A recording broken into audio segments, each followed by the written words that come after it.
Hi guys! Welcome to my YouTube channel. And in today's video, itutuloy lang po natin yung masculine and feminine nouns. Paano ma-identify yung masculine nouns and feminine nouns sa Spanish.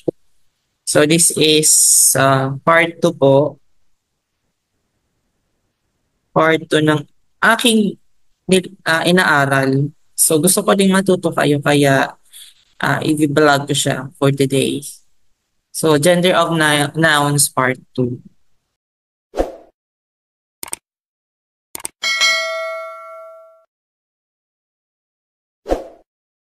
So let me share my screen po para naman hindi lang ako ang matuto, kundi kayo din kung nagbabalak po kayong mag-ibang bansa or gusto nagbabalak kayo mag-Spain, Spain. Okay, so may mga phrases tayo dito, noun phrases. El profesor, la profesora, el doctor, la doctora, el señor, la señora. So ano pong mapapansin nyo dito sa mga nouns na ito?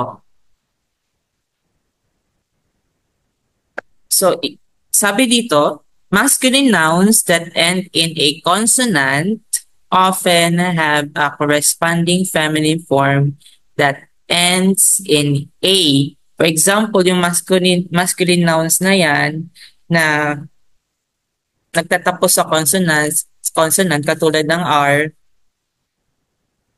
professor, ang feminine noun niyan ay dadagdagan lang po natin ng A, tapos papalitan po natin yung definite article. So magiging from el professor, magiging la profesora na siya.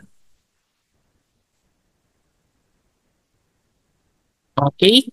Next, we have el estudiante, la estudiante, el pianista, la pianista, el artista, la artista, or this is the English word for these words. We have the student, pianist, and artist. Ano po mapapansin natin dito? Sabi dito, some nouns that refer to people use the same form for both masculine and feminine. These nouns indicate gender by the article el or la. So, ibig sabihin, pag ginagamit siya for both gender, for example, male and female, ang gagawin lang natin is dadagdagan lang natin siya ng L and la. Okay? So, hindi na natin titingnan kung ang end ng word is E or A. For example, pianista. So, para malaman natin na ang tinutukoy nating noun doon is male or female, lalagyan natin ng L or la. Okay? Next is la televisión, la televisión, la decisión, la conversación, la habitación, la ciudad, la universidad, la dificultad, la libertad, la actitud, la gratitud, la certidumbre, la muchedumbre. Sorry for the background noise. Malapit kasi ako sa kalsada. So, anong ibig sabihin nito? So, this is the English word for this. La television, decision, la conversation, habitación, room, ciudad, city, universidad, university, dificultad, difficulty, libertad, freedom, attitude, gratitude, certidumbre, certainty, muchedumbre, the crowd. So anong kailangan natin i-observe sa mga nouns na ito? Sabi dito, nouns that end in sion, dad, tad, tud, umbre are feminine nouns. These are feminine nouns. Kung mapapansin niyo po yung end, yung suffix nito.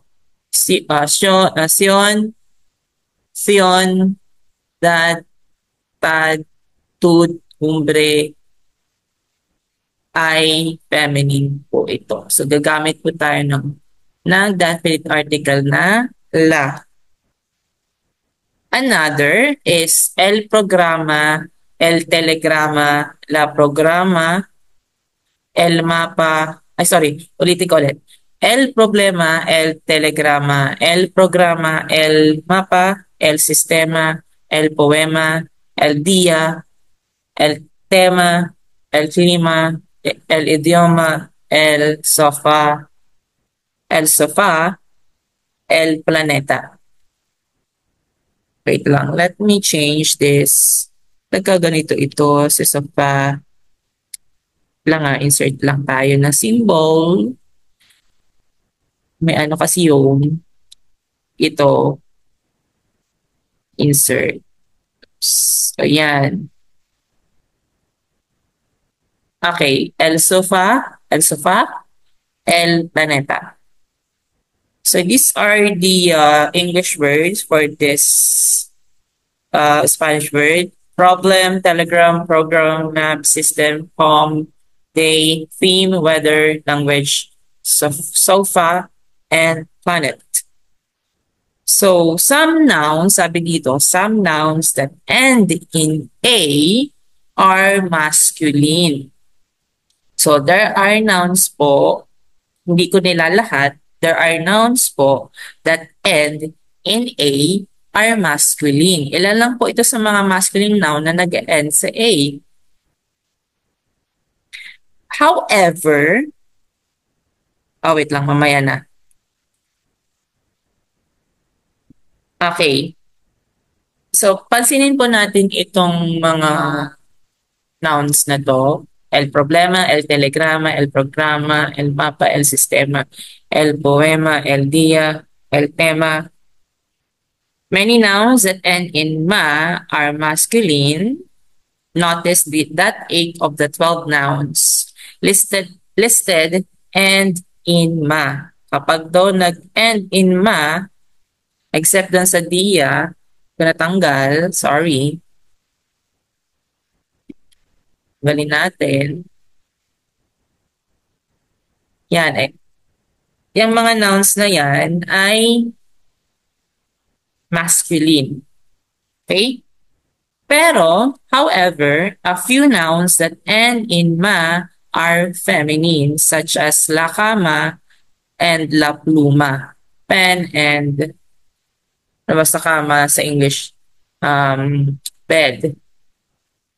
Okay, yung la cama, except la cama, and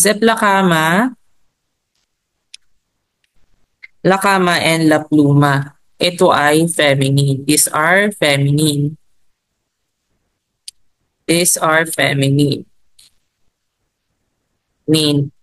Nouns. Okay, except la cama and la pluma. These are feminine nouns. Pero itong nasa gilid, nasa upper left side, these are masculine noun. Pero may exception sa rule. Katulad ng la cama and la pluma, ito ay mga feminine nouns po. Okay, sorry. Feminine nouns. Okay, feminine nouns. Kamali pa sa spelling. My gosh. And el día, el tema, el clima, el idioma, and el sofá. These four of the nouns that end in A are simply exceptions and must be memorized. Okay? Kasi kadalasan po sa karamihan po ng nouns na nag-end in A ay feminine, except dito sa mga nouns na ito. Okay, so kinakailangan natin i-memorize itong mga words na ito dahil ito ay masculine. Katulad ng el día, el tema, el clima, el idioma, and el sofá. Wala na naman yung ano niya dito sa dulo. Mag-insert lang ako ng symbol, sorry. May ano kasi siya, may stress doon. sa letter A. Baka misinterpret tayo ng native Spanish speaker. Okay? And like la mano and la radio, these nouns that end in O are feminine. Okay? May exemption din naman sa rule. Kasi karamihan ng words na nag-end in O are masculine, except this example. Like mano and radio are masculine, are feminine nouns po. So kaya naglalagay tayo ng la and ng la sa noun. Like la mano and la radio. So as a review, tapos na agad tayo. Ito yung next nating i-vlog. Cardinal numbers. So ano po yung dapat nating tandaan sa lesson 1 and 2? So makinig po. Many nouns that denote living things have both a masculine and feminine form. Most nouns that end in O are masculine. Most nouns that end in A are feminine. Masculine nouns that end in a consonant often have a corresponding feminine form that ends in A. Some nouns that refer to people use the same form for both masculine and feminine. These nouns indicate gender by the article L o la, like estudiante, la estudiante, or el estudiante. But nouns that end in sion, tad, tud, umbre are feminine. Many nouns that end in ma are masculine, and a few nouns that end in o are feminine po. So, sabi dito sa aking binabasa, you now know most of the rules for determining the gender of a noun. There are just a few more things to know, but they won't be covered until later. Remember, whenever you learn a new noun, learn it complete with its definite article, el or la. Definite articles are the subject of an upcoming lesson. So, gagamitin pa rin natin yung definite article na el and la sa susunod na lesson na pag-aaralan ko po. At idadamay ko na kayo. Okay, thank you for watching po my vlog. Sana ay natuto din kayo. Natuto ako at the same time natuto rin kayo sa aking inaaral. Okay, bye-bye. Adios. See you in my next video. Okay, see you in my next video, guys. Bye-bye po.